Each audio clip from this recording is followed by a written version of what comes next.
एक दिन की बात है। एक गांव में एक किसान रहता था। वो किसान अपनी पत्नी तथा अपने बेटे के साथ रहता था। उसके पास एक पालतू कुत्ता भी था। एक दिन उस किसान से मिलने एक परिचित व्यक्ति आता है। उस समय किसान अपने खेत में अपने कुत्ते के साथ गया था। उसकी पत्नी ने उस व्यक्ति से कहा कि आप बैठ जाइए, मैं अपने बेटे को भेजकर उन्हें बुलवा देती हूँ। वो लड़का अपने पिताजी को बुलाने खेत में जाता है। कुछ समय में वो किसान अपने कुत्ते के साथ घर आता है। उस व्यक्ति ने देखा कि कुत्ता बहुत ज़ोर ज़ोर से हाँफ रहा था।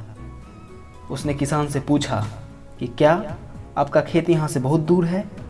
किसान ने कहा, नहीं, मेरा खेत एकदम पास में ही है। मेरे घर से खेत तक जाने में सिर्फ 5 मिनट लगता है। उस अतिथि ने कहा, आप और आपका कुत्ता साथ में आए, लेकिन आप बिल्कुल थके नहीं लग रहे, जबकि आपका कुत्ता बुरी तरह से हाँफ रहा है। आखिर ऐसा क्यों है? किसान ने कहा, मैं जिस रास्ते से आ रहा हूँ उसी रास्ते से मेरा कुत्ता भी आ रहा है। मैं थका नहीं हूँ, जबकि मेरा कुत्ता थका हुआ है। ऐसा इसलिए है कि मैं सीधे रास्ते अपने घर आ रहा हूँ, जबकि आदतों से लाचार मेरा कुत्ता दूसरे कुत्ते को देखकर उसके पीछे भौंकते हुए दौड़ता है, फिर वापस मेरे पास आ जाता है। फिर वह किसी दूसरे कुत्ते को देखकर उसके पीछे भौंकते हुए जाता है। ऐसा वह बंदरों को देखकर, बिल्लियों को देखकर, यहाँ तक कि यह कभी कभी पक्षियों के पीछे भौंकते हुए दौड़ता है। और उसकी इसी आदत की वजह से यह क्रम चलते रहता है। इसलिए यह बुरी तरह से थक गया है, जबकि मैं पूरी तरह से सामान्य हूँ। आप अपने ज़िंदगी में देखिए, आप ये पाएंगे कि आजकल के व्यक्तियों की दशा यही है। ज़िंदगी में अपने लक्ष्य को पाना उतना कठिन नहीं है, जब तक कि हम उस किसान की तरह ही सीधे अपने लक्ष्य की तरफ अग्रसर ना हों।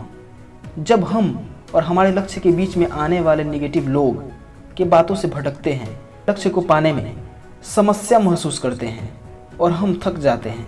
यदि आपको अपने लक्ष्य को पाना है तो सीधे चलिए, ना कि उस चंचल कुत्ते की तरह रास्ते में मिलने वाले हर चीज़ के पीछे भागिए। जब आप अपने लक्ष्य की ओर बढ़ रहे हों तो निगेटिव लोगों की बातों पर ध्यान मत दीजिए। इससे आप भटकने से बच जाएंगे और अंत में आप अपने लक्ष्य को हासिल कर लेंगे। अब ये आपके हाथ में है कि आपको किसके जैसा बनना है, उस कुत्ते की तरह जो बार बार अपने लक्ष्य से भटक जाएगा, या उस किसान की तरह जो सीधे अपने लक्ष्य तक पहुंचता है और अपने लक्ष्य को पा लेता है। यदि आपने इस प्रेरणादायक कहानी से कुछ सीखा हो तो मेरे वीडियो को ज़रूर लाइक करें, और हाँ, मेरे चैनल को सब्सक्राइब करना ना भूलें, क्योंकि मैं इसी तरह की कहानियाँ लाता रहूँगा। आपका बहुमूल्य समय देने के लिए बहुत बहुत धन्यवाद। Thanks for watching.